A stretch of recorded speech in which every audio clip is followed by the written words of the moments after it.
नमस्कार दोस्तों, मैं पुनीत वर्मा आप सबका अपने पॉडकास्ट में स्वागत करता हूं। आज हम बात करेंगे। आज का हमारा टॉपिक है रिसोर्स मैनेजमेंट। रिसोर्स मैनेजमेंट जो है वो होता है लोगों को मैनेज करने का एक प्रोसेस और getting the project done through them. So दोस्तों, मैनेजिंग द रिसोर्सेज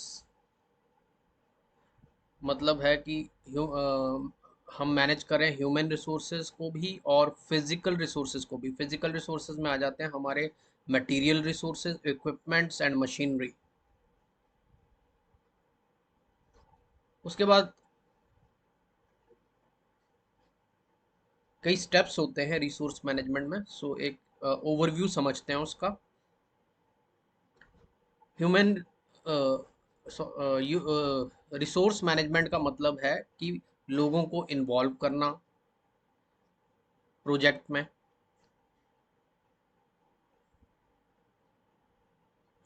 और उनको कैसे इन्वॉल्व करना है ये जानना। लोगों को प्रोजेक्ट में कैसे इन्वॉल्व करना है, प्रोजेक्ट टीम मेंबर्स को कैसे आइडेंटिफाई करना है कि कौन लोग हैं जो प्रोजेक्ट पे काम करेंगे, उनकी जो रोल्स हैं और रिस्पॉन्सिबिलिटीज़ हैं वो डिफाइन करना कि वो क्या काम करेंगे प्रोजेक्ट में, और इंश्योर करना कि राइट रिसोर्स जो है राइट टाइम पे अवेलेबल हो प्रोजेक्ट के लिए। काम के अलावा जो है उनके रिवॉर्ड सिस्टम्स हम क्रिएट करते हैं। रिसोर्सेज के जो रिवॉर्ड सिस्टम्स हैं वो क्रिएट करते हैं और कोशिश करते हैं कि उनकी परफॉर्मेंस इम्प्रूव हो इंडिविजुअल लेवल पे और टीम लेवल पे, और उनकी परफॉर्मेंस को ट्रैक करते रहना। तो ये सब चीज़ें आती हैं रिसोर्स मैनेजमेंट। बेसिकली जो रिसोर्स मैनेजमेंट है, रिसोर्सेज को मैनेज करने का प्रोसेस है, वो एग्जीक्यूशन के दौरान होता है। एग्जीक्यूशन प्रोसेस ग्रुप के दौरान होता है, जब हम एक्चुअली प्रोजेक्ट पे काम कर रहे हैं या हम एक्चुअली डिलीवरेबल पे काम कर रहे हैं।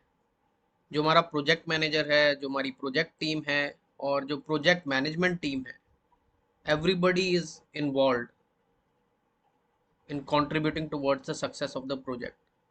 सभी लोग कंट्रीब्यूट करते हैं प्रोजेक्ट के सक्सेस के लिए, चाहे वो हमारा प्रोजेक्ट मैनेजर है, चाहे वो हमारी हमारी प्रोजेक्ट टीम है, चाहे वो हमारा प्रोजेक्ट मैनेजमेंट टीम है।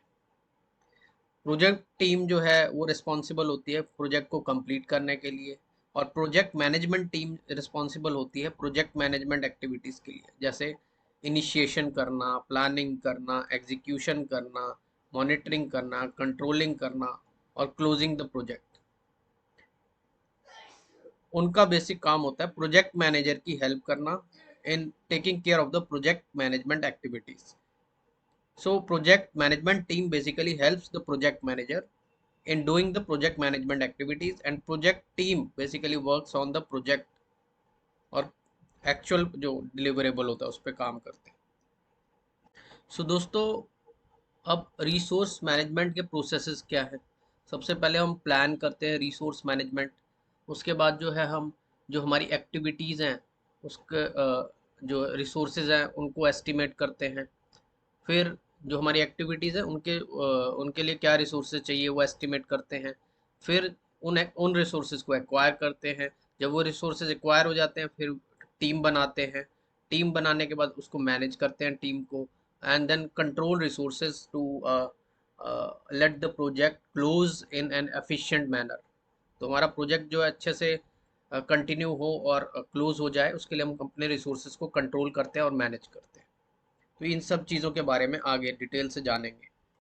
दोस्तों, अगर एजाइल अप्रोच यूज़ कर रहे हैं तो उसमें रिसोर्स मैनेजमेंट को हम कैसे देखते हैं। हमें पता है कि एजाइल अप्रोच का मतलब है जो चेंजेस हैं वो क्विकली आएंगे, और टीम को जो है बहुत जल्दी रिस्पॉन्ड करना होता है। तो इसमें क्या होता है, हमारी सेल्फ ऑर्गेनाइजिंग टीम्स यूज़ होती हैं। सेल्फ ऑर्गेनाइजिंग टीम्स का मतलब होता है एक उसमें ऐसे बंदे होते हैं जो स्पेशलाइज होते हैं अपने एरिया में, और स्पेशलाइजेशन होने के साथ साथ वो कोलैबोरेटिव भी होते हैं। कोलैबोरेटिव होने से जो है प्रॉब्लम्स के जो वो जो है प्रोजेक्ट की प्रॉब्लम्स के यूनिक सॉल्यूशंस हमें मिल जाते हैं, और यूनिक सॉल्यूशन मिलने से जो है काम फास्टर हो जाता है। सो ये जो हमारे स्पेशलिस्ट होते हैं सेल्फ ऑर्गेनाइजिंग टीम्स में, वो अपने आप को खुद मैनेज करते हैं, अपने आप को खुद सुपरवाइज करते हैं और अपना काम अपने आप करते हैं टाइम से, और उन वो हाईली फोकस्ड होते हैं, और they are good at multiple things. So कई चीज़ें, कई स्किल सेट होते हैं उनके पास। एजाइल टीम की बात कर रहा हूँ। सो क्योंकि एजाइल टीम में जो टीम मेंबर्स होते हैं उनके पास मल्टीपल स्किल्स होते हैं, तो इसका मतलब ये है कि वो अपने स्किल्स को जो है अलग अलग जगह पे यूज़ कर सकते हैं, और वो एक साथ काम कर सकते हैं जिससे वर्क फास्टर हो जाता है। और ये जो प्रॉब्लम्स होती हैं, प्रोजेक्ट की प्रॉब्लम्स होती हैं, उसमें वो सारे टीम मेंबर्स जो है अपने यूनिक सॉल्यूशंस देते हैं, जैसा कि पहले मैंने डिस्कस किया। देन ज़्यादा से ज़्यादा अच्छा कम्युनिकेशन होता है सबके बीच में, और इंफॉर्मेशन या नॉलेज शेयरिंग होती है पूरी टीम के बीच में। सो एजाइल एनवायरनमेंट में जो है, या अडेप्टिव एनवायरनमेंट में जो है, प्रेडिक्शन करना रिसोर्सेज के लिए, चाहे वो ह्यूमन रिसोर्सेज हो चाहे मटेरियल रिसोर्सेज हो, वो पॉसिबल नहीं है। क्योंकि अ, यहाँ पे जो चीज़ें चेंज होती रहती हैं। सो यहाँ पे जो है सेंट्रलाइज डिसीजन मेकिंग नहीं होती है कि प्रोजेक्ट मैनेजर जो है वो डिसीजन मेकिंग कर रहा है। अगर आपकी टीम एजाइल है तो टीम मेंबर्स पे छोड़ दिया जाता है डिसीजंस लेना काम से related, because they know their work better than the project manager और समबडी। अगर ऐसा सेंट्रलाइज डिसीजन मेकिंग का प्रोसेस होगा तो उसमें प्रोजेक्ट में डिले बहुत होगा। अच्छा, एजाइल एनवायरनमेंट में अगर हम मान लो एक्सटर्नल स्टेक होल्डर्स के साथ काम करते हैं, या जो हमारे सप्लायर्स हैं उनके साथ काम करते हैं, तो हमें उनके साथ कैसा एनवायरनमेंट चाहिए? हमें ऐसे सप्लायर चाहिए जो कि हमारा काम जल्दी कर दे, और जो हमें, अगर हम कोई कंस्ट्रक्शन का प्रोजेक्ट कर रहे हैं या उस टाइप का कोई प्रोजेक्ट कर रहे हैं, तो वो हमें जल्दी से मटेरियल प्रोवाइड कर दे। सो इसमें लीन मेथोडोलॉजी यूज होती है to prioritize the controlling of schedule and cost. Schedule और कॉस्ट को कंट्रोल करने के लिए और प्रायोरिटाइज करने के लिए लीन मेथोडोलॉजी इसमें यूज होती है, उसको डिस्कस करेंगे आगे। इसका मतलब ये है कि एजाइल में जो है फोकस होता है काम जल्दी करने पर और कॉस्ट्स को कम रखने पर, by having resources available right when we need them. जब हमें ज़रूरत है तब हमें रिसोर्सेज मिल जाने चाहिए एजाइल में, विदाउट हैविंग टू वेट। हमें कोई स्टोरेज नहीं करना है किसी चीज़ का, हमें चीज़ों को स्टोर करके नहीं रखना है। हमें जो है राइट टाइम पे राइट रिसोर्स मिलना चाहिए एजाइल में, क्योंकि चीज़ें इतनी फास्ट होती हैं।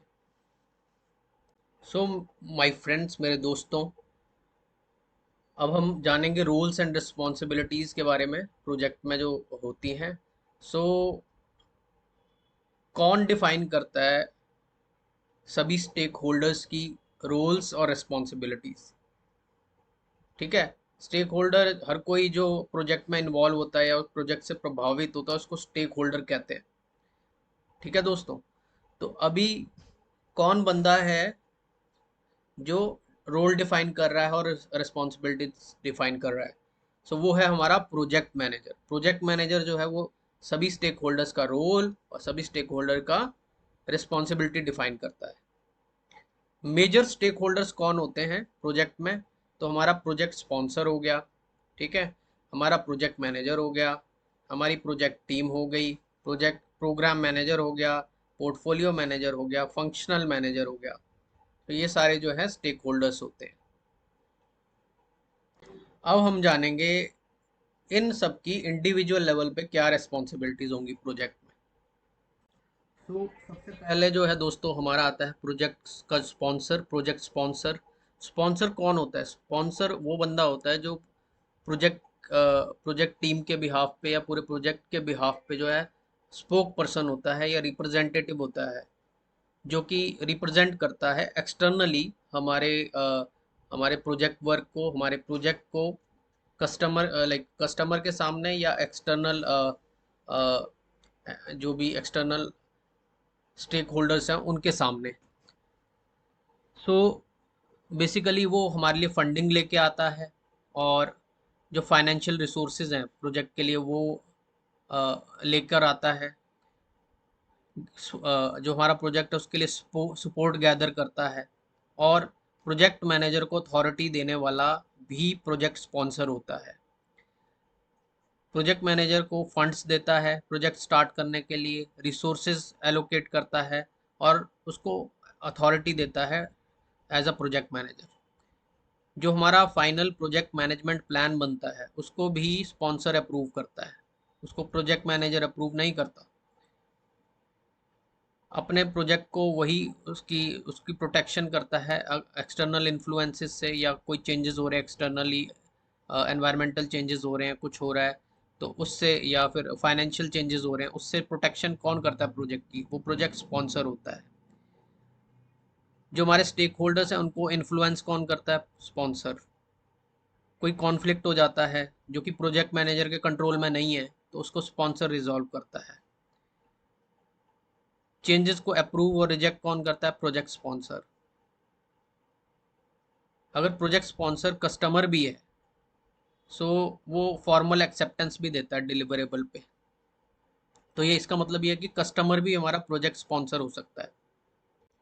सो हम ये बोल सकते हैं कि प्रोजेक्ट स्पॉन्सर जो है वो बहुत इंपॉर्टेंट पर्सन होता है, और प्रोजेक्ट के लिए तो वो भगवान होता है, ऐसा भी बोल सकते हैं।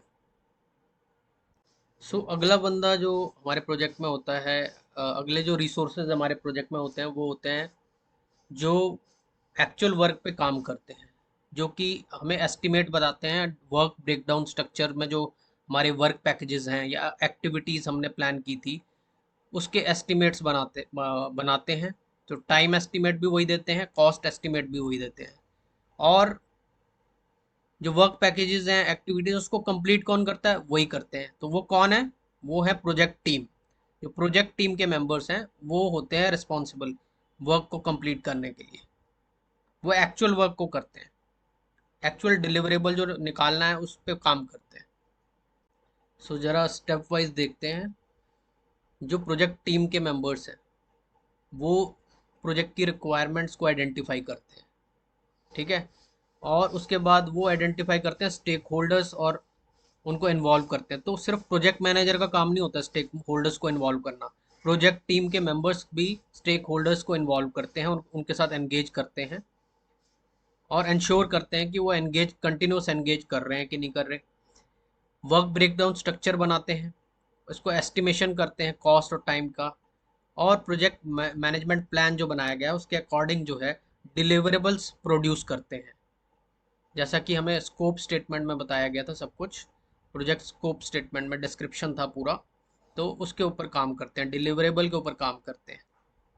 सो जैसे मैं अपनी एक प्रोजेक्ट टीम का एग्जांपल देता हूँ। सो मैंने एक ऐसी प्रोजेक्ट टीम में काम किया है जिसमें मिक्स ऑफ रिसोर्सेज थे, जो कि हमने अभी डिस्कस किया। तो उसमें क्या था कि उसमें एक ऐसी प्रोजेक्ट टीम थी जो कि डिलीवरेबल्स पे काम करती थी, लेकिन उस प्रोजेक्ट टीम में ऐसी सबसेट भी थे, ऐसे लाइक सबसेट टीम भी थी, अ, दो तीन लोगों की जो कि प्रोसेसेस पे काम करती थी, जो कि प्रोजेक्ट को मैनेज करने के लिए काम करती थी। जैसे कि एक डिज़ाइन टीम थी, तो डिज़ाइन टीम को मैनेज करने के लिए एक प्रोजेक्ट कोऑर्डिनेटर था। देन एक डेवलपमेंट टीम थी, डेवलपमेंट टीम को मैनेज करने के लिए एक टीम लीड था। और ऐसे ही सो कंटेंट की टीम थी, तो कंटेंट की टीम को मैनेज करने के लिए एक प्रोजेक्ट लीड था। सो ये प्रोजेक्ट लीड्स का क्या काम था? इनका काम था मैनेजिंग द एक्चुअल टीम जो कि डिलीवरेबल पे काम करती है। So some of them use to work on deliverable as well. तो उनमें से कुछ जो थे वो मतलब दोनों चीज़ों पे काम करते थे।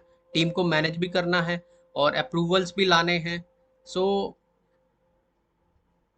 उसको बोलते हैं हमारी जो प्रोजेक्ट मैनेजमेंट टीम। सो जिसमें प्रोजेक्ट लीड्स सबसेट की मैंने बात की, तो वो होती है project management team. So overall project team से ही ये निकल के आते हैं, and they only have extra responsibilities. So they also do the development, they also do the design, but उनके पास एक्स्ट्रा रिस्पॉन्सिबिलिटीज होती हैं प्रोजेक्ट मैनेजमेंट एक्टिविटीज करने की, जैसे initiating, planning, executing, monitoring, controlling and closing various project के जो face होते हैं उनको क्लोज करना। ये प्रोजेक्ट मैनेजमेंट टीम का काम होता है, जो कि प्रोजेक्ट टीम का ही पार्ट होती है। सो दोस्तों, स्टेक होल्डर वो होता है जो प्रोजेक्ट से अफेक्ट होता है और प्रोजेक्ट को प्रभावित भी कर सकता है, प्रोजेक्ट को इन्फ्लुएंस कर सकता है। Project team, project manager, sponsor, customer, functional manager, marketing department, supplier and seller, partner, ये सब स्टेक होल्डर होते हैं एक प्रोजेक्ट में। और जो स्टेक होल्डर्स होते हैं उनके रोल्स कौन डिफाइन करता है? उनके रोल्स डिफाइन करता है प्रोजेक्ट मैनेजर या फिर स्टेक होल्डर अपने आप। स्टेक होल्डर्स जो होते हैं वो उनकी रिस्पॉन्सिबिलिटीज़ क्या हो सकती हैं, क्या इन्वॉल्वमेंट होता है उनका प्रोजेक्ट में? They could be the owners of risk response. So risk response owners हो सकते हैं वो। They can aid in creation of project charter and project scope statement. So project charter है हमारा, प्रोजेक्ट स्कोप स्टेटमेंट है, उसमें add करते हैं वो। देन रिक्वायरमेंट्स आइडेंटिफाई करने में और कॉन्स्ट्रेंट्स जो होते हैं प्रोजेक्ट पर, वो आइडेंटिफाई करने में हेल्प करते हैं। और चेंज कंट्रोल बोर्ड के मेंबर्स होते हैं और एक्सेप्ट करते हैं चेंजेस को और रिजेक्ट करते हैं। सो ये कुछ रिस्पॉन्सिबिलिटीज़ हैं स्टेक होल्डर्स की। सो दोस्तों, फंक्शनल मैनेजर जो है एक डिपार्टमेंट का हेड होता है। जैसे हमारा मार्केटिंग हो गया, मार्केटिंग डिपार्टमेंट हो गया, फाइनेंस डिपार्टमेंट हो गया, वो जो है वो मैनेज करता है रिसोर्सेज का काम, जो कि उसके डिपार्टमेंट के टीम होती है, बेसिकली मेंबर्स होते हैं उसके डिपार्टमेंट के, उनको मैनेज करता है और डायरेक्ट करता है। जो हमारा प्रोजेक्ट मैनेजर होता है वो रिसोर्सेज बोरो करता है फंक्शनल मैनेजर से एज पर रिक्वायरमेंट्स किसी भी पर्टिकुलर प्रोजेक्ट के लिए, depending on the structure of organization कि हमारा जो प्रोजेक्ट मैनेजर है उसके पास कितनी पावर है। मीन्स कई ऑर्गेनाइजेशन स्ट्रक्चर्स ऐसे होते हैं जिसमें प्रोजेक्ट मैनेजर के पास ज़्यादा पावर होती है फंक्शनल मैनेजर से।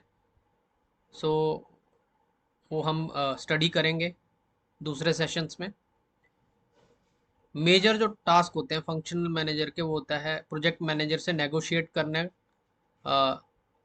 बेसिकली अपने टीम मेंबर्स असाइन करना प्रोजेक्ट्स के लिए, या रिसोर्सेज असाइन करना प्रोजेक्ट्स के लिए जिसको प्रोजेक्ट मैनेजर लीड कर रहा है। और प्रोजेक्ट मैनेजर को असिस्ट करना, हेल्प करना with the problems related to the team members of functional manager. जो फंक्शनल मैनेजर या डिपार्टमेंटल टीम मेंबर्स हैं उनकी परफॉर्मेंस रिलेटेड इश्यूज अगर हैं, तो उसके लिए जो है हमारा फंक्शनल मैनेजर जो है प्रोजेक्ट मैनेजर को असिस्ट करता है। तो दोस्तों, कौन सी ऑर्गेनाइजेशनल स्ट्रक्चर होता है जिसमें प्रोजेक्ट मैनेजर के पास ज़्यादा पावर होती है, उसके पास अथॉरिटी होती है रिसोर्सेज को मैनेज करने की? वो होती है प्रोजेक्टाइज्ड ऑर्गेनाइजेशन। जो ये डिज़ाइन कंपनीज होती हैं, स्टार्टअप्स होती हैं, डेवलपमेंट कंपनीज होती हैं, तो इसमें जो है प्रोजेक्ट मैनेजर की पावर ज़्यादा होती है। और ये ज़्यादातर इनमें जो स्ट्रक्चर होता है ऑर्गेनाइजेशन का, वो प्रोजेक्टाइज्ड स्ट्रक्चर होता है। फिर हमारा जो है मैट्रिक्स ऑर्गेनाइजेशन होता है, जिसमें रिसोर्सेज को मैनेज करने की जो पावर होती है वो शेयर्ड होती है फंक्शनल मैनेजर और प्रोजेक्ट मैनेजर के बीच में, दोनों में।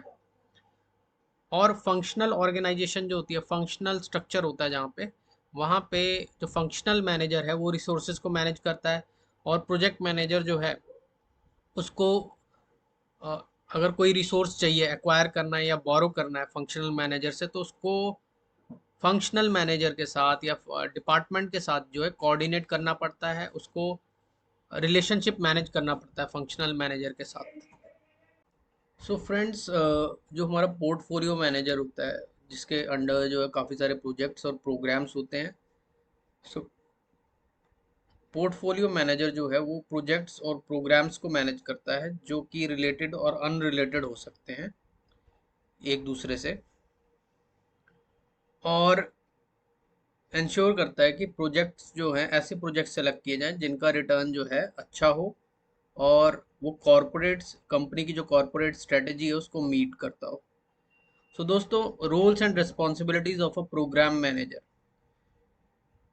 रिस्पॉन्सिबिलिटीज और रोल्स क्या हैं प्रोग्राम मैनेजर के? प्रोग्राम मैनेजर जो है वो बेसिकली जो रिलेटेड प्रोजेक्ट्स हैं उनको मैनेज करता है। प्रोग्राम मैनेजर की बात करें हम, programme is a collection of projects. So एक प्रोग्राम में जो है कई प्रोजेक्ट्स हो सकते हैं और ज़्यादातर जो है रिलेटेड प्रोजेक्ट्स को रखा जाता है एक प्रोग्राम में, क्योंकि रिलेटेड प्रोजेक्ट्स साथ होने से जो है प्रोग्राम में रिसोर्सेज शेयर हो सकते हैं, कॉस्ट कम हो सकती है और अदर एडवांटेजेस होते हैं। तो इसीलिए जो है साथ में रिलेटेड प्रोजेक्ट्स जो है उनको ग्रुप किया जाता है या टुगेदर रखा जाता है। उससे जो कंट्रोल भी ज़्यादा होता है, क्योंकि अगर रिसोर्सेज शेयर होंगे तो सेम रिसोर्सेज आपको मैनेज करने पड़ेंगे डिफरेंट प्रोजेक्ट्स के लिए, और उनको इसलिए भी ग्रुप किया जाता है टू रीप द बेनिफिट्स, क्योंकि अलग रख के जो है इन प्रोजेक्ट्स को अलग रिसोर्सेज असाइन कर दिए, अलग तरह से इनको मैनेज करना मुश्किल हो जाता है। सो ये प्रोग्राम मैनेजर की रिस्पॉन्सिबिलिटी होती है।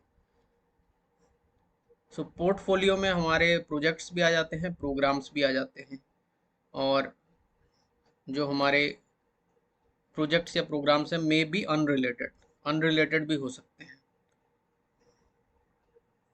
तो आगे बढ़ते हैं दोस्तों। दोस्तों अब हम देखेंगे प्रोजेक्ट मैनेजर की क्या रिस्पॉन्सिबिलिटीज होती हैं प्रोजेक्ट में। So let's see. So friends, project manager की क्या रिस्पॉन्सिबिलिटीज होती हैं, आइए देखते हैं। प्रोजेक्ट मैनेजर असाइन कब होता है? वो असाइन होता है ड्यूरिंग इनिशिएशन, प्रोजेक्ट इनिशिएशन के दौरान। ठीक है, और उसको असाइन कौन करता है? उसको प्रोजेक्ट स्पॉन्सर असाइन करता है या कस्टमर असाइन करता है। उसके बाद जो है जो प्रोजेक्ट चार्टर बनता है वो प्रोजेक्ट चार्टर जो है प्रोजेक्ट मैनेजर बना सकता है, बट ज़रूरी नहीं है कि वही बनाए। देन वो जो प्रोजेक्ट टीम है, जो हमारे रिसोर्सेज हैं, वो उनके बीच में और अदर जो बाकी डिपार्टमेंट है उनके बीच में जो कोऑर्डिनेशन का काम है वो करता है प्रोजेक्ट मैनेजर। प्रोजेक्ट को मैनेज करता है और कोऑर्डिनेट करता है। प्रोजेक्ट मैनेजर वो बंदा है जो प्रोजेक्ट के सक्सेस और फेलियर के लिए रिस्पॉन्सिबल होता है। ये इंपॉर्टेंट पॉइंट है। और दोस्तों, ये ज़रूरी नहीं है कि वो रिसोर्सेज का भी इंचार्ज हो, depends on the organization structure क्या है। अगर मान लो हमने किसी पर्टिकुलर फंक्शन से या फिर डिपार्टमेंट से रिसोर्सेज लिए हैं तो उनका इंचार्ज जो है प्रोजेक्ट मैनेजर नहीं है। प्रोजेक्ट मैनेजर जो है स्केड्यूल बनाता है, रियलिस्टिक स्केड्यूल जो होता है, और टाइम और कॉस्ट की रिजर्व्स डेवलप करता है ताकि रिस्क मैनेजमेंट किया जा सके। सो दोस्तों, इस तरह हम कह सकते हैं कि प्रोजेक्ट मैनेजर जो है वो प्रॉब्लम से कैसे डील करना है वो प्लान करता है, और he has the proactive approach for that. उसकी ड्यूटी होती है कि प्रॉब्लम्स जो है प्रोजेक्ट के दौरान ना आए, उनको प्री प्लान करा जाए। और प्रोजेक्ट मैनेजर जो है वो परफॉर्मेंस मेज़र करता है। प्रोजेक्ट की जो परफॉर्मेंस है वो प्रोजेक्ट मैनेजर मैनेज करता है उसको। वो देखता है वेरिएंसेस क्या हैं, परफॉर्मेंस मैट्रिक्स क्या हैं, और बेस्ड ऑन दोज वेरिएंसेस फिर वो करेक्टिव एक्शंस भी बताता है। और करेक्टिव एक्शंस के लिए अगर कोई चेंज रिक्वेस्ट डालता है तो उसको वो अप्रूव करता है, रिजेक्ट करता है। ठीक है, चेंज कंट्रोल बोर्ड के साथ। टीम में जो इशू होते हैं, रिसोर्सेज में जो इशू होते हैं उनको रिजॉल्व करता है, और इंश्योर करता है कि एक पॉजिटिव एनवायरनमेंट बना रहे, और जो स्टेक होल्डर्स हैं और प्रोजेक्ट टीम है उनके बीच में कम्युनिकेशंस चलता रहे। सो ये सब ड्यूटीज़ होती हैं प्रोजेक्ट मैनेजर की। सो दोस्तों, कौन पावरफुल है, प्रोजेक्ट मैनेजर है या प्रोजेक्ट स्पॉन्सर है? सो अगर मान लो टीम मेंबर्स के बीच में कॉन्फ्लिक्ट हो जाता है तो उसको कौन सॉल्व करेगा? उसको टीम के विद इन ही सॉल्व करना पड़ता है, टीम के अंदर ही सॉल्व करना पड़ता है। अगर प्रोजेक्ट चार्टर जो मेन डॉक्यूमेंट है उसमें कोई चेंजेस आते हैं तो वो कौन अप्रूव करता है? उसको प्रोजेक्ट स्पॉन्सर अप्रूव करता है। प्रोजेक्ट मैनेजर को प्रोजेक्ट के लिए डेजिग्नेट कौन करता है? Project sponsor. कौन अथॉरिटी देता है प्रोजेक्ट मैनेजर को? प्रोजेक्ट चार्टर चार्टर यूज करके, वो स्पॉन्सर है। स्पॉन्सर ही वो पर्सन होता है जो रिस्पॉन्सिबल होता है प्रोजेक्ट्स को प्रायोरिटाइज करना है। कौन सा प्रोजेक्ट है जो पहले करना है और कौन सा बाद में करना है, किसकी प्रायोरिटी ज़्यादा है। स्पॉन्सर ही वो बंदा होता है जो फंडिंग प्रोवाइड करता है, प्रोजेक्ट को फंडिंग लेके आता है प्रोजेक्ट के लिए। स्पॉन्सर ही वो बंदा होता है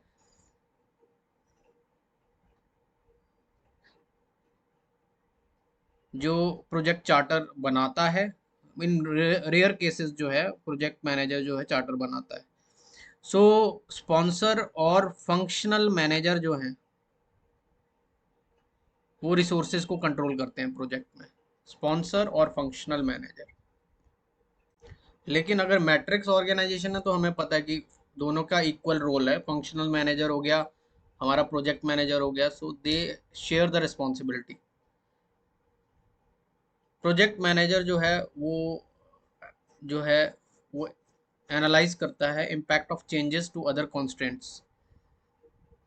कॉन्स्टेंट्स में अगर कोई चेंज करना है तो वो प्रोजेक्ट मैनेजर उसका इम्पैक्ट एनालाइज करता है, देखता है कि इसका क्या इम्पैक्ट होगा कॉस्ट पे, स्केड्यूल पे। प्रोजेक्ट मैनेजर जो है वो रिस्पॉन्सिबल होता है for setting up priorities between activities. Activities के बीच में जो प्रायोरिटी है वो प्रोजेक्ट मैनेजर सेट करता है, ठीक है।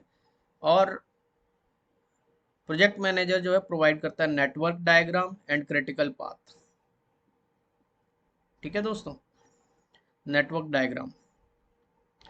और प्रोजेक्ट मैनेजर जो है प्रोजेक्ट स्केड्यूल बनाता है, उसके लिए रिस्पॉन्सिबल होता है।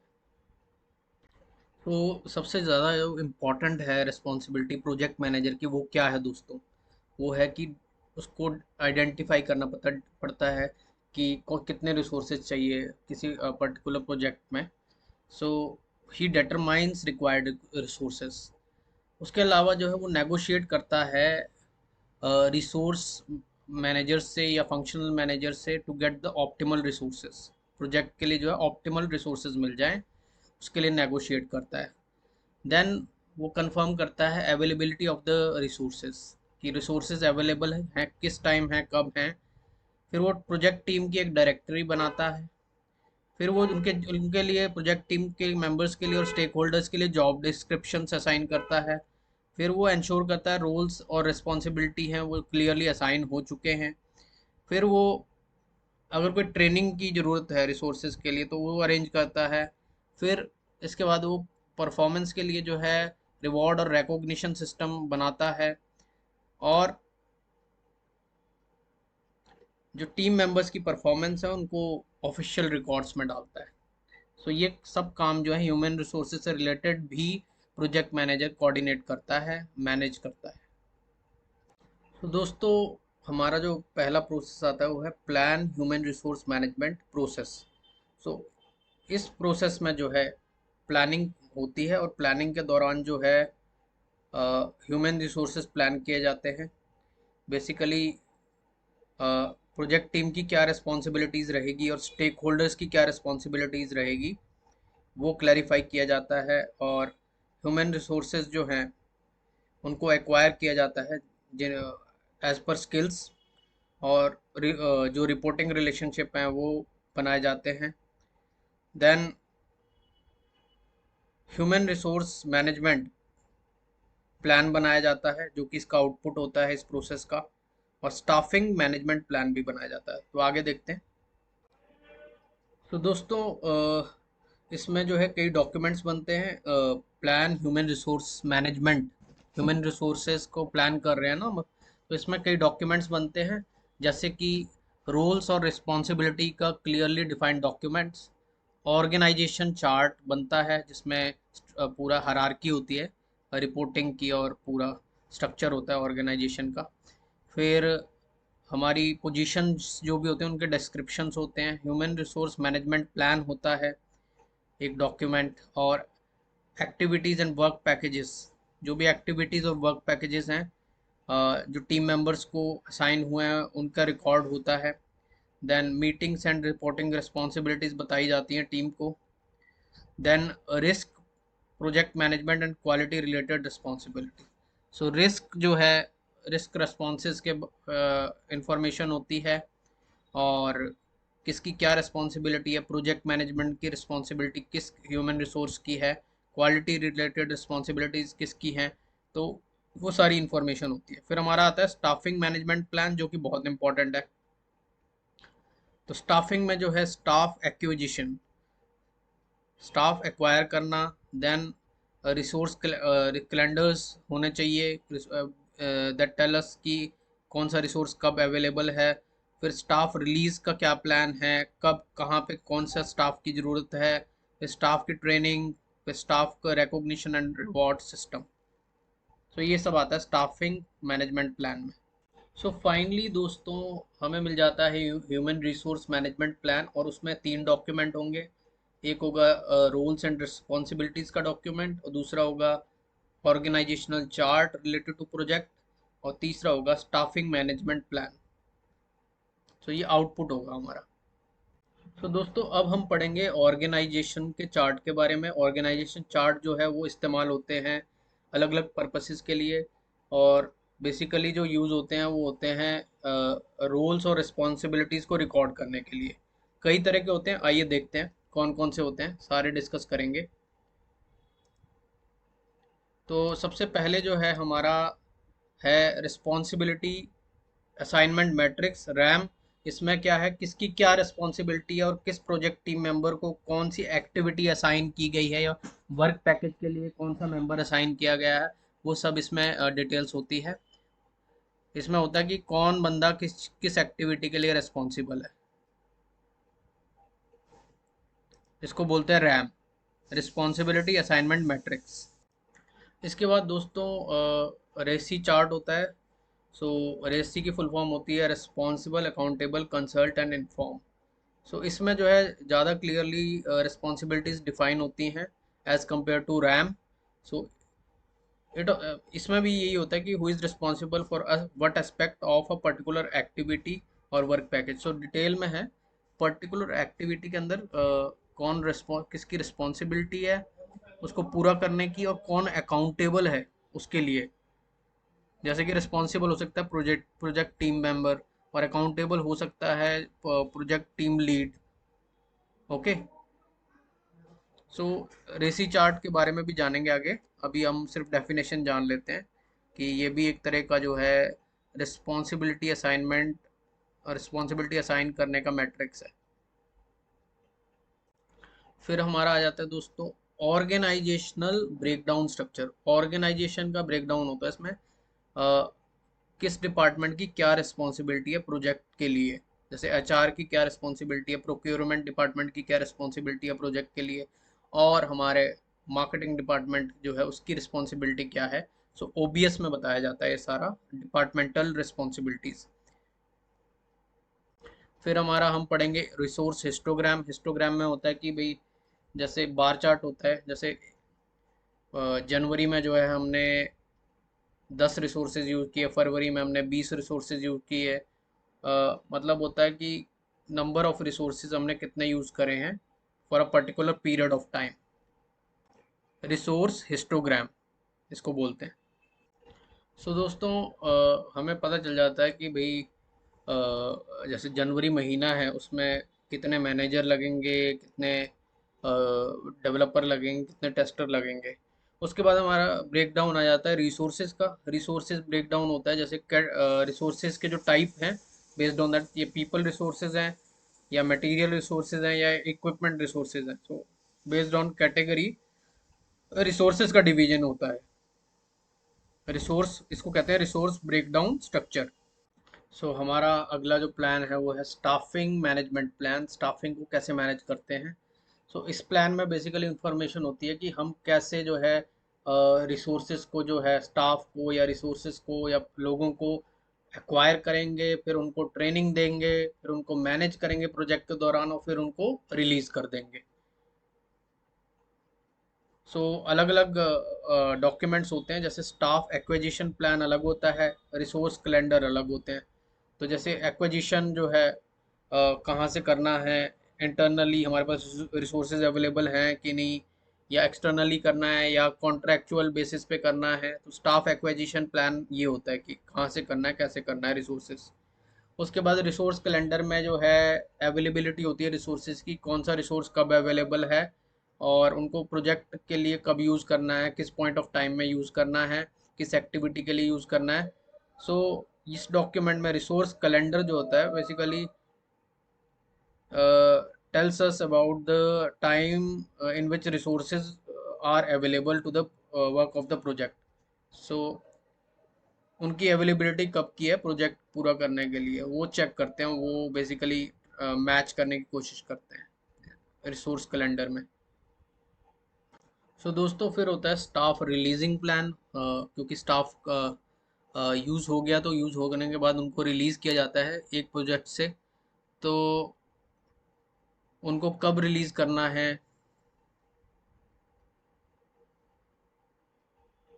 ठीक है, उनको कब तक अपना, किस ड्यूरेशन तक अपना काम कर सकते हैं, प्रोजेक्ट की ड्यूरेशन क्या है और कब उनको जो है रिलीज़ करना है। सो इसमें जो है डिटरमाइन किया जाता है timing and method of releasing team members from the project. ठीक है, इसमें जो है टाइमिंग डिटरमाइन की जाती है और method of releasing the team members. फिर हमारा आता है training requirements, staff training needs जो हैं वो चेक की जाती हैं। उनको क्या ट्रेनिंग देनी है, उनको के पास क्या स्किल्स होने चाहिए। ठीक है, ये भी पार्ट प्रोजेक्ट का पार्ट होता है, to impart knowledge and skills necessary to complete the project. So project को कंप्लीट करने के लिए उनको जो नॉलेज चाहिए, जो स्किल्स चाहिए वो दिए जाते हैं, उनको ट्रेनिंग दी जाती है। तो उसकी डिटेल्स होती है स्टाफ ट्रेनिंग नीड्स में। फिर रिकॉग्निशन एंड रिवॉर्ड्स में जो है उनको क्या, टीम को क्या रिवॉर्ड्स देने हैं, किस टाइप के रिवॉर्ड्स होते हैं और उनको कैसे टीम मेंबर्स अचीव कर सकते हैं उन रिवॉर्ड्स को। सो वो डिटेल्स रहती हैं। सो दोस्तों रिवॉर्ड्स और रिकॉग्निशन सिस्टम के बारे में डिस्कस करेंगे। इसका पर्पस होता है टीम मेंबर्स को मोटिवेटेड रखना, और ये इसमें जो प्रोजेक्ट मैनेजर है वो टीम मेंबर से ही डिस्कस करता है कि उनको क्या मोटिवेट करता है, what is important for them. जैसे कि किसी के लिए इम्पोर्टेंट होता है कि उसको पर्टिकुलर, जैसे एक मान लो एक डेवलपर है, एक सॉरी यूएक्स डिज़ाइनर है, उसको किसी यूएक्स डिज़ाइन प्रोजेक्ट, नया प्रोजेक्ट आया उसमें काम करना है, किसी पर्टिकुलर कस्टमर के साथ करना है। तो वो उसके लिए जो है रिवॉर्ड की तरह ट्रीट होता है। कि कईयों के लिए जो है उनको वीक वीक में जो है एक ऑफ चाहिए, वो होता है उनके लिए। कई लोगों के लिए मोटिवेशन होता है कि उनको ट्रेनिंग मिले, सर्टिफिकेशन मिले, या कईयों के लिए होता है माइलस्टोन पार्टीज होनी चाहिए। ठीक है, या प्राइज़ होना चाहिए, कोई मॉनेटरी गिफ्ट कार्ड होना चाहिए, प्राइज़ होना चाहिए। तो वो उनसे डिस्कशन किया जाता है प्रोजेक्ट मैनेजर द्वारा, फिर वो उनको इस इंफॉर्मेशन को यूज़ करता है रिवॉर्ड्स और रिकॉग्निशन सिस्टम डिज़ाइन करने में। तो वो बनाता है और इस तरह से जो टीम जो है हमारी मोटिवेटेड रहती है। सो दोस्तों रिसोर्सेज एक्वायर करने का जो प्रोसेस होता है, एक्वायर रिसोर्सेज प्रोसेस, उसमें जो है बहुत सारे रिसोर्सेज होते हैं जो हमने एक्वायर करने होते हैं अलग अलग प्रोजेक्ट्स के लिए। तो इसमें ह्यूमन रिसोर्सेज हो सकते हैं, मटेरियल रिसोर्सेज हो सकते हैं, जो कि हम यूज़ करते हैं प्रोजेक्ट को कंप्लीट करने के लिए। तो ह्यूमन रिसोर्सेज जैसे आईटी एक्सपर्ट हो गए, आर्किटेक्ट हो गए, डेवलपर हो गए, प्रोजेक्ट टीम हो गई, प्रोजेक्ट मैनेजर हो गए, प्रोजेक्ट लीड हो गए। सो ये सब रिसोर्सेज होते हैं। मटेरियल रिसोर्सेज होते हैं जैसे कंस्ट्रक्शन के लिए मशीनरी होगी, रॉ मटेरियल वगैरह हो गया, कंस्ट्रक्शन के प्रोजेक्ट्स में बेसिकली। सो दोस्तों कुछ रिसोर्सेज होते हैं जो प्रोजेक्ट के शुरू में हायर किए जाते हैं, और जैसे कि प्लानिंग करने के लिए, प्रोजेक्ट प्लानिंग करने के लिए, प्लान बनाने के लिए प्रोजेक्ट टीम हायर करी गई। कुछ रिसोर्सेज होते हैं वो latter part of the project के लिए जो है बाद में लाए जाते हैं, जैसे कि मान लो कॉन्ट्रैक्टर जो कि अब एक्चुअल वर्क करेगा। सो रिसोर्सेज जो है इंटरनल भी होते हैं, एक्सटर्नल भी होते हैं। इंटरनल रिसोर्सेज होते हैं जैसे फंक्शनल मैनेजर से रिक्वेस्ट करके ले लिए जाते हैं रिसोर्सेज। जैसे मान लो कोई हमारा फंक्शन है, डिज़ाइन फंक्शन है जैसे, तो वहाँ से 2 रिसोर्सेज हमने ले लिए। कोई हमारा फाइनेंस सॉरी कोई हमारा सिक्योरिटी का फंक्शन है, वहाँ से हमने एक इंफॉर्मेशन सिक्योरिटी एक्सपर्ट को उठा लिया। आईटी में से हमने जो है किसी आईटी मैनेजर को ले लिया। तो ऐसे हमने एक प्रोजेक्ट टीम बना ली। जो एक्सटर्नल रिसोर्सेज होते हैं वो प्रोक्योरमेंट प्रोसेस होता है उनके लिए, तो प्रोक्योरमेंट करना पड़ता है, प्रोक्योरमेंट मैनेजर उसमें हेल्प करता है। और एक्वायर रिसोर्सेज हम बोलते हैं तो इसका मतलब होता है कि हम फाइनल प्रोजेक्ट के लिए जो है एक टीम फाइनल कर रहे हैं, और उसके लिए फाइनल रिसोर्सेज जो है हमें चाहिए, और फाइनल मटेरियल रिसोर्सेज और ह्यूमन रिसोर्सेज जो है वो चाहिए, जो कि इन्वॉल्व होंगे प्रोजेक्ट का काम करने के लिए। तो इसी को बोलते हैं एक्वायर रिसोर्सेज। सो एक्वायर रिसोर्सेज प्रोसेस में जो है क्या काम होते हैं बेसिकली, हम जो है चेक करते हैं कि जो हमारे इंटरनल रिसोर्सेज हैं वो अवेलेबल हैं कि नहीं हैं, और हमारी उनको बताया जाता है कि हाँ इस पर्टिकुलर ड्यूरेशन में हमारा ये प्रोजेक्ट आने वाला है, और इसमें जो है हमें आपके रिसोर्सेज चाहिए और वो अवेलेबल हैं कि नहीं। फिर हमें नेगोशिएट करना पड़ता है फंक्शनल मैनेजर्स के साथ बेस्ट रिसोर्स के लिए, जिसके पास मतलब जो एक्सपीरियंसड हो और जल्दी काम कर दे, थोड़ा एक्टिव हो, एजाइल हो। और उसके बाद जो है हम अ, अगर इंटरनल नहीं है तो हमें हायर करना पड़ता है, तो उसके लिए बिजनेस केस बनाना पड़ता है और नया रिसोर्स हायर करते हैं। ठीक है दोस्तों। और तीसरा जो है वो है आउटसोर्स करना, मतलब पर्टिकुलर टाइम पीरियड के लिए जो है हम एक एजेंसी से जो है कॉन्ट्रैक्टर को हायर कर लेते हैं, जो कि हमारी ऑर्गेनाइजेशन का नहीं है, एक्सटर्नल है। सो दोस्तों, रिसोर्सेज एक्वायर करने के लिए जो है हमें टूल्स और टेक्निक्स कौन से यूज़ करते हैं वो देख लेते हैं, एक एक करके सारे देखते हैं। सो सबसे पहले प्री असाइनमेंट करना, मतलब एडवांस में रिसोर्सेज जो है असाइन कर दिए प्रोजेक्ट टीम के लिए। सो दोस्तों, उसके बाद आता है प्री असाइनमेंट, मतलब प्री असाइनमेंट कर देना, या एडवांस में असाइन कर दिए रिसोर्सेज प्रोजेक्ट के लिए। नहीं तो सेकंड जो होता है वो होता है नेगोशिएट करना फंक्शनल मैनेजर्स के साथ, अगर इंटरनली हायर करने हैं रिसोर्सेज, असाइन करने हैं प्रोजेक्ट के लिए। और अगर बाहर से करने हैं तो हमें प्रोक्योरमेंट मैनेजर की हेल्प लेनी पड़ती है, या फिर हमें जो है एक्सटर्नल कॉन्ट्रैक्टिंग कंपनीज जो होती हैं उनके थ्रू प्रोक्योरमेंट करना पड़ता है, तो उनके थ्रू हम एक्वायर करते हैं रिसोर्सेज। सो इसको समराइज करते हैं। एक्विजिशन होता है रिसोर्सेज का, मतलब एक्विजिशन होता है getting the resources from outside agencies, बाहर की एजेंसीज से जो है लेते हैं, इन केस इंटरनली हमें रिसोर्सेज अवेलेबल नहीं हो पा रहे हैं। और इसके लिए जो है हम प्रोक्योरमेंट प्रोसेस फॉलो करते हैं। सो एक टेक्निक है दोस्तों, multi criteria decision analysis. Multi criteria decision analysis में जो है मल्टीपल क्राइटेरियाज होते हैं, जैसे कि बंदे का एक्सपीरियंस क्या है, बंदा ने किस टेक्नोलॉजी, कौन कौन सी टेक्नोलॉजी पे काम किया, कितने ज़्यादा स्किल्स हैं उसके पास, और रेलेवेंट कितने स्किल्स हैं। तो इस तरह से मल्टी क्राइटेरिया मल्टीपल क्राइटेरियाज होते हैं। सो जिसके बेसिस पे जो है पोटेंशियल टीम मेंबर्स जो है उनको यूज़ किया जाता है। सो क्राइटेरिया क्या होता है, बेसिकली क्राइटेरिया ये होता है कि प्रोजेक्ट की रिक्वायरमेंट्स क्या है, उस बेसिस पे जो है रिसोर्सेज के स्किल्स को जो है रैंक किया जाता है। जो क्राइटेरियाज है उनके बेसिस पे रिसोर्सेज को हम रैंक करते हैं। ठीक है, उनको उनकी जो रेटिंग बनती है उस हिसाब से, जैसे मान लो एक बंदा है, उसका एक्सपीरियंस भी है, उसको स्किल सेट भी है उसके पास, और वो फास्ट काम करता है वो भी है, तो उस बेसिस पे उसका रैंक जो है असाइन किया जाता है उसको। पहले तो रेटिंग असाइन की जाती है, फिर उसको रैंक किया जाता है। ठीक है दोस्तों। और इसमें जो है नीड्स और रिक्वायरमेंट्स भी देखी जाती हैं कि प्रोजेक्ट की नीड्स और रिक्वायरमेंट्स क्या हैं, और किस तरह का बंदा चाहिए प्रोजेक्ट टीम के लिए। कैंडिडेट्स जो है वो इवेलुएट किए जाते हैं, फिर दे आर उनको इवेलुएशन किया जाता है, फिर उनको सिलेक्ट किया जाता है based on how well they satisfy the multiply criteria जो प्रोजेक्ट रिक्वायरमेंट्स के लिए बनाया गया है। ठीक है दोस्तों। तो इवेलुएट करने के बाद उनको सिलेक्ट किया जाता है बेस्ड ऑन मल्टीपल क्राइटेरिया। ये क्राइटेरिया क्या हो सकता है, पर्सन का एक्सपीरियंस क्या है, उसका कितना पैसा लेगा वो, उसकी कॉस्ट क्या पड़ेगी, उसके नॉलेज कितना है, उसको स्किल्स क्या है उसके पास। ये सारी चीज़ें इसको क्या देते हैं, मल्टी क्राइटेरिया डिसीजन एनालिसिस। सो दोस्तों, टीम्स जो है प्रोजेक्ट टीम्स कितने टाइप की होती हैं। डेडिकेटेड टीम हो गई, एक डेडिकेटली टीम मेंबर्स जो है वो फुल टाइम हमने ले रख हमारे फुल टाइम एम्प्लॉयज़ हैं। और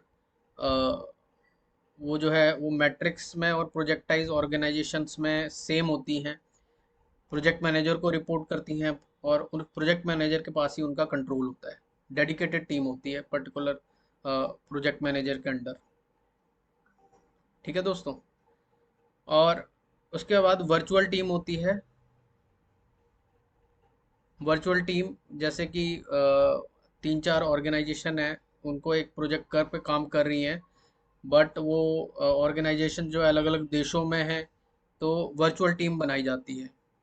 ठीक है दोस्तों। एक कंपनी का प्रोजेक्ट है, उसमें भी ऐसा हो सकता है कि टीम्स जो है वर्चुअली काम करें। मींस ऐसा हो सकता है कि मार्केटिंग टीम बाहर है, डिज़ाइन टीम इंडिया में है। ठीक है दोस्तों। तो उसको बोलते हैं वर्चुअल टीम। यहाँ पे कम्युनिकेशन और कोऑर्डिनेशन थोड़ा डिफिकल्ट होता है, क्योंकि ग्लोबल टाइम जोन्स होते हैं और इसमें रिस्क जो है वो ज़्यादा है। तो इसीलिए कोशिश ये की जाती है कि टाइम जोन जो है वो मीन्स वर्चुअल टीम्स जो है वो उस पर लाइक उसको जो है कम से कम इस्तेमाल किया जाए। सो दोस्तों उसके बाद पार्ट टाइम टीम होती है। पार्ट टाइम टीम हो गई, जैसे मान लो हमारी कंपनी में एक डिपार्टमेंट है, उसमें फंक्शन सॉरी डिपार्टमेंट में एक दो टीम मेंबर्स हैं, तो हमने वो हायर करने हैं। तो हमें जो है फंक्शन मैनेजर के साथ नेगोशिएट करना पड़ेगा। हम उसको बोलेंगे कि हमें ये बंदा चाहिए पर्टिकुलर प्रोजेक्ट के लिए 3 महीने के लिए। सो वो हो गया पार्ट टाइम के लिए हमने जो है टीम हायर करी है इंटरनल अपने फंक्शनल एरिया से। सो ऐसे मेंबर टीम मेंबर्स को जो है प्रोजेक्ट पे भी काम करना पड़ता है, और उनकी अपनी डेली जॉब भी होती है ऑपरेशनल, उसको उस पर भी वो लोग काम करते हैं। सो एक पोर्शन होता है टाइम का जिसको वो स्पेंड करते हैं working on the project. Otherwise वो अपना काम करते रहते हैं, क्योंकि वो फुल टाइम वर्क कर रहे हैं और प्रोजेक्ट के लिए they are not working full time. और दोस्तों पार्टनरशिप होती है एक्सटर्नल एजेंसीज के साथ या डिफरेंट ऑर्गेनाइजेशन के साथ। सो मान लो दो ऑर्गेनाइजेशन काम कर रही हैं एक साथ। मान लो कस्टमर के ऑर्गेनाइजेशन है और एक हम लाइक हम हमारे कस्टमर की टीम है और एक हमारी टीम है। तो वो एक तरह से पार्टनरशिप हो गई। उसमें जो है प्रोजेक्ट मैनेजर लीड करता है प्रोजेक्ट, लेकिन बंदे जो है वो दोनों ऑर्गेनाइजेशंस के होते हैं, तो उसको पार्टनरशिप बोल देते हैं। सो दोस्तों एक सिचुएशन लेते हैं जिसमें हम बोलते हैं कि यार तुम तो बहुत अच्छे इंजीनियर हो, तुम्हें जो है तुम शायद मार्केटिंग में भी अच्छे हो गए, या तुम्हारे पास तो इतने अच्छे फाइनेंस स्किल्स हैं, तो मुझे लगता है कि तुम सप्लाई चेन में भी बड़े अच्छे होंगे। सो दोस्तों इसको बोलते हैं हेलो इफेक्ट। इसमें हम क्या कर रहे हैं, लोगों को रेट कर रहे हैं हाई और लो बेस्ड ऑन